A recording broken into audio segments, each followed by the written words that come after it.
Hello, beautiful people. Welcome back to Easy Sewing with Tyke. Today, we are wrapping up the tutorial from our last video. If you haven't watched the first part yet, I highly recommend doing so. You'll find the link on your screen and in the description box. That way, you would have a complete understanding of what we are sewing today. But before we dive in, I just want to take a moment to say thank you to my amazing returning subscribers and viewers. Your like, comment, and shares helps this channel to grow, and I appreciate you all so much. Thank you for always coming back. And if you are new here, if this is the first time of coming across this channel, you're welcome. My name is Taiwo, and I'm so happy to have you here. Please hit the subscribe button if you haven't already. Give this video a thumbs up. Drop your questions or comment below. I love hearing from you. And share this video with your friends so more amazing people like you can join us. All right, let's jump in and create something fabulous today. So I lost some of the clips of this sewing tutorial while transferring it, but thankfully it was not much. That is why here is the first seam that you are seeing. So what I've done so far is that I've done the neckline of the back with a bias.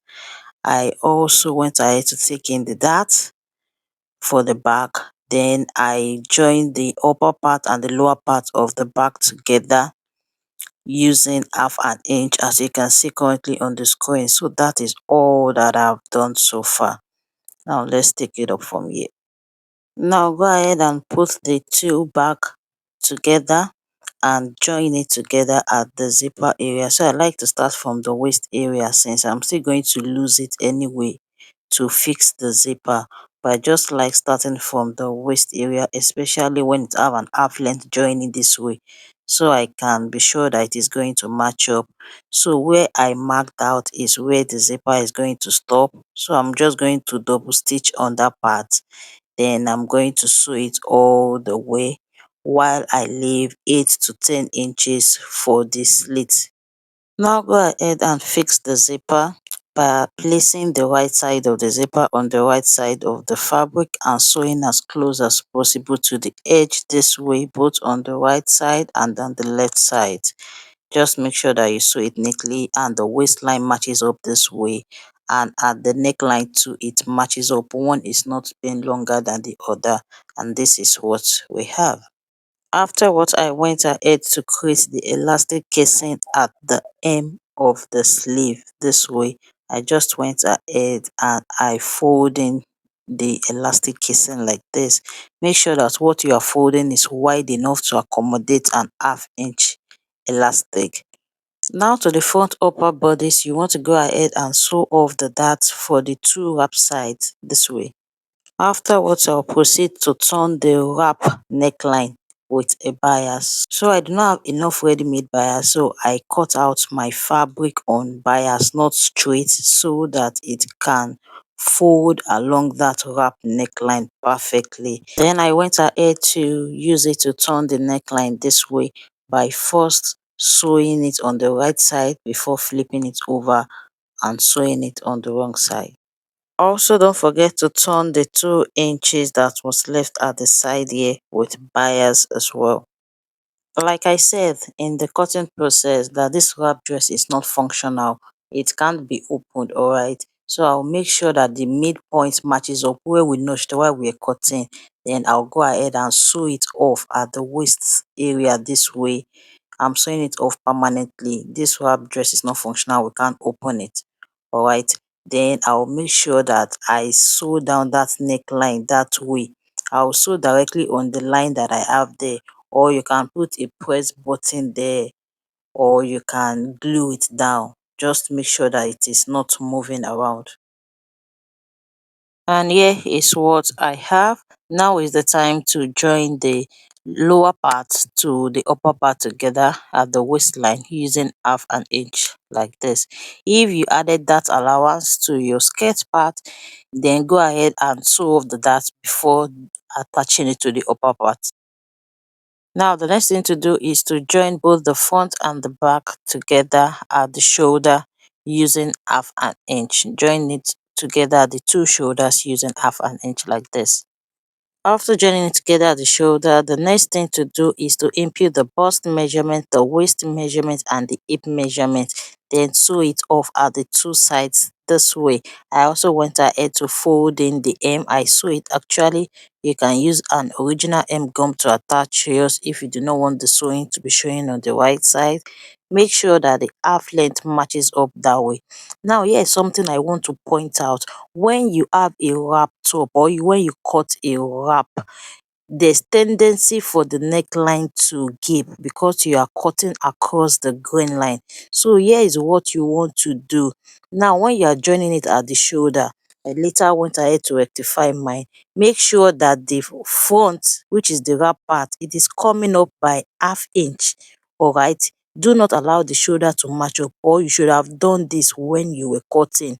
Just make sure that you reduce the shoulder at the neckline. You slant it towards the shoulder. All right, I hope you get that, using ½ inch. That way the wrap area is not going to gape at all. Now to the sleeve, I've gone ahead to pass in the ½ inch elastic to that elastic casing that I sewed earlier. You want to use the measurement of your upper elbow to cut out the elastic and just pass it through. Then I went to join it at the sides, and now I have attached it to the sleeve, to the armhole rather, making sure that the excess is pleated round the armhole, not only at the shoulder area. Now for the belt, here is what I have. I have the length of this belt is 40 inches. You can make yours shorter, but I believe 40 inches is fine, especially when you're going to be making a bow with it. Or 35 inches, 35 to 40 inches is fine. And the width, that is the wideness, is 5 inch. When folded into two, I have 2.5, and I went ahead to sew off ½ inch. So the width of the belt is 2 inches after sewing. Then I just went in by 2 inches that way at the folded part, and I sewed it to just give the edge this slanted design. Okay, afterwards I went ahead to trim off the excess so that it does not look bulky. After trimming, I turned it inside out, and this is what I have. So I have two of this, one piece for each side. Now it's time to attach it. So go ahead and lose 2 inches or 3 inches from the waist area this way so that we can attach the belt. Now that the space is opened, just go ahead and insert the side or the edge of one of the belts. Make sure that the sewn part is facing downwards. All right, do not make that mistake. Make sure that you are fixing the belt correctly and the folded part is upward. So you can decide to place your belt directly on the waistline that way, or you place it in such a way that it's going to cover the waistline a little bit. Okay, then I went ahead to attach the belt like this first before sandwiching the belt in between the front and the back. You can see that the belt is not extending all the way to the sides. There's no need, since we are still going to weave that off to get a neat finish.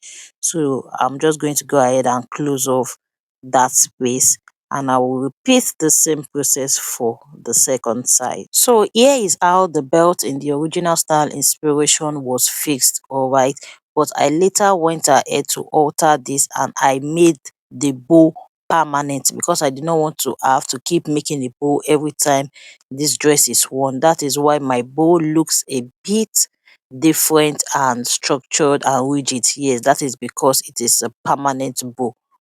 Now to the finishing off of the slit. There are various methods you can use to finish off your slit neatly, but here is the one that I'll be working with today. So one part of the slit would be flat downwards, while the other part will be folded on it and would just be sewn down neatly this way.